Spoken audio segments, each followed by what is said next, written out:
बशीर भद्र की एक लाइन है कि लोगों को उम्र बीत जाते घर बनाने में, तुम्हें तरस नहीं आता है ये बस्तियां गिराने में। नमस्कार, स्वागत है आप सभी भारत एक नई सोच में और मैं आपके साथ प्रिंस सिंगार के। एक बार फिर से हम नोएडा के सेक्टर 93 में आ चुके हैं और मेरे पीछे आप ये बिल्डिंग देख रहे होंगे। मैं कैमरामैन चाहूँगा कि एक बार ये बिल्डिंग दिखाएं। मेरे सामने आप देख रहे हैं काले और सफ़ेद कपड़ों से जो ये बिल्डिंग ढकी हुई है, ये वही ट्विन टावर है जो लगभग अभी से मात्र 30 मिनट के अंदर ढहा दी जाएगी और ये इतिहास के पन्नों में दर्ज हो जाएगा और इसका अस्तित्व नहीं रह जाएगा। अब मैं अपने पहली बात पे आता हूँ, बशीर भद्र की लाइनें मैंने क्यों कही। ये बशीर भद्र की लाइनें ट्विन टावर बनाने वाले सुपरटेक कंपनी के लिए नहीं, बल्कि उन लोगों के लिए थी जिन्होंने अपनी जमा पूंजी लगाकर, अपने जीवन भर की कमाई लगाकर बिल्डिंगें खरीदते हैं, फ्लैट खरीदते रहने के लिए, और उन्हें कुछ ही क्षणों में अवैध रूप घोषित करके उसे गिरा दिया जाता है। तो ये कहाँ तक उचित है। अच्छा, ट्विन टावर की बातें आप लगातार कई दिनों से अपने व्हाट्सएप, फेसबुक, यूट्यूब, अन्य टेलीविजनों पर ट्विन टावर शब्द का नाम सुन रहे होंगे और देख रहे होंगे।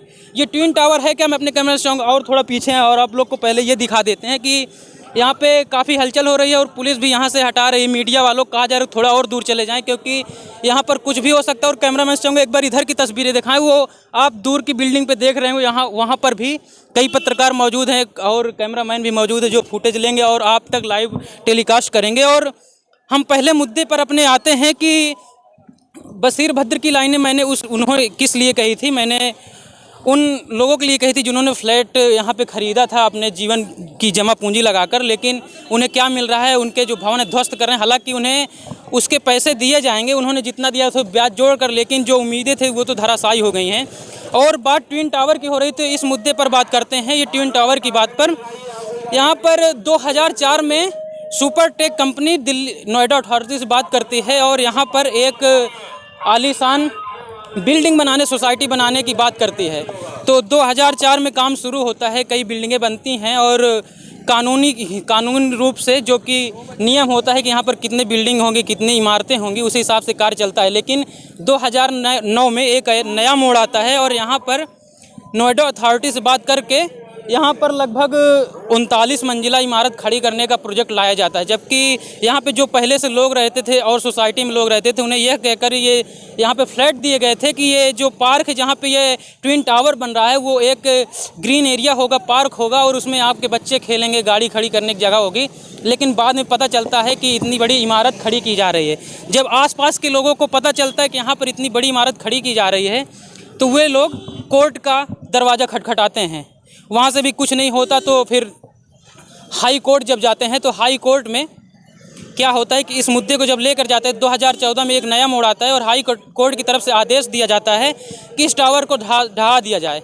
जिसके बाद नोएडा अथॉरिटी और सुपरटेक कंपनी मिलकर सुप्रीम कोर्ट देश की सर्वोच्च न्यायालय पर जाते हैं और वहाँ पर अर्जी लगाते हैं कि हमने इस पे करोड़ों रुपए और कई साल की मेहनत है, इसको गिराया ना जाए।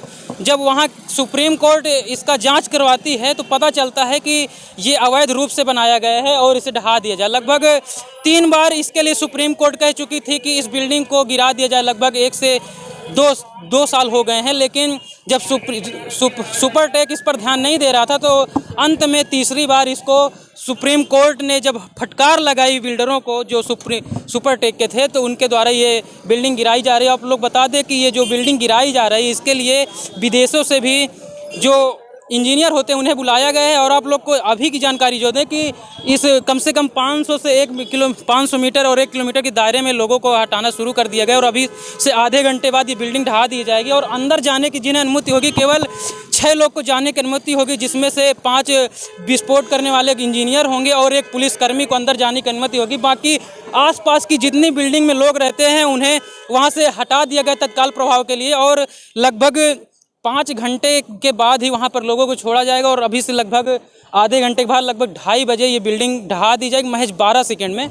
और कहा जा रहा है कि लगभग कई फुट ऊपर तक इसका धूल का उबार होगा और ये भी कहा जा रहा है कि भूकंप के हल्के झटके भी महसूस किए जाते हैं। बाकी आगे की रिपोर्ट हम आपको देते रहेंगे। हमारे साथ भारत एक नई सोच के साथ आप लगातार बने रहें। धन्यवाद।